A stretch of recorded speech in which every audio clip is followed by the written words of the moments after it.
আরজিকর হাসপাতালে চিকিৎসক তরুণীকে ধর্ষণ করে খুনের ঘটনার প্রতিবাদে নির্যাতিতা তরুণীর বাবা মার ডাকে নবান্ন অভিযান নিয়ে মুখ্যমন্ত্রী মমতা বন্দ্যোপাধ্যায় ভয় পেয়েছে। এটাই নৈতিক জয় বলে নবান্ন অভিযানে যাওয়ার আগে বললেন ব্যারাকপুরের প্রাক্তন সাংসদ অর্জুন সিং।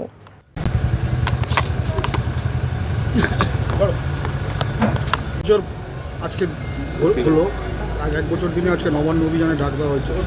নবান্ন অভিযানের আগে বহুবার ডাক দেওয়া হয়েছে, কিন্তু কেউ নবান্ন পর্যন্ত পৌঁছতে পারেনি। দেখুন, এটা তো একটা গণতান্ত্রিক পদ্ধতি।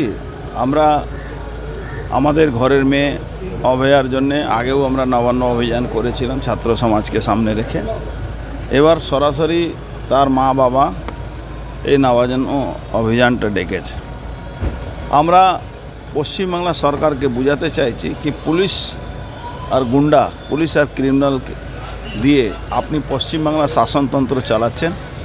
এটা খুবই অন্যায়, গণতন্ত্রের পক্ষে এটা সঠিক কাজ নয়। এই লড়াইটাকে জাগিয়ে দেওয়ার জন্যে তার মা বাবাকে আমি ধন্যবাদ জানাবো। 1 বছর আগে আজকে দিনই তার খুন হয়েছিল, রাখি পূর্ণিমা দিন। আজকে রাখি পূর্ণিমা হলেও আপনি যাবেন নবান্ন, যদি আপনার দেখবেন টিভি পর্দায়, তাহলে দেখবেন হাজার হাজার লক্ষ লক্ষ মানুষ আজকে মার্চ করবে। মমতা ব্যানার্জি ভয় পেয়েছেন, কন্টেনার লাগাচ্ছেন, ওই ব্যারিকেড ঝালাই করে দিচ্ছেন। এটা তো এটাই আমাদের জিত, এটাই আমাদের ভিক্টরি, কি আমরা এই লড়াইটাতে মমতা ব্যানার্জি সরকারকে নড়িয়ে দিতে পারি। মমতা ব্যানার্জি যে নট এ ফ্যাক্টর, সরকারকে নড়িয়ে দিতে পারছি, এটাই আমাদের বড়। রাজনৈতিক ব্যক্তিত্ব কারা থাকছে উল্লেখযোগ্য? দেখুন, উনি সবাইকে ডাক দিয়েছেন, কে থাকবেন না থাকবেন ইটস নট মাই জব।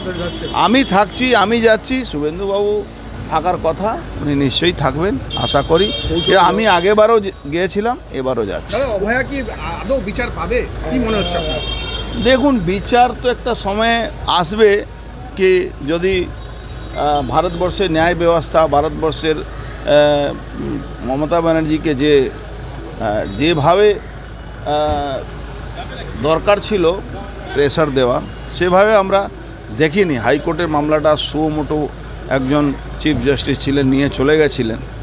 সেখান থেকে এই মামলাটা অনেকটা হয়েছে। কিন্তু আমরা বিশ্বাসী আন্দোলনই পথ দেখাবে, অভয়া বিচার পাবে। যেভাবে পুলিশ দিয়েছে নিরাপত্তা নিয়ে পৌঁছতে পারবে। আর মানেটা হলো কি মমতা ব্যানার্জি ক্ষমতা থেকে যাচ্ছেন, তার প্রমাণ উনি এই কাজটা করছেন।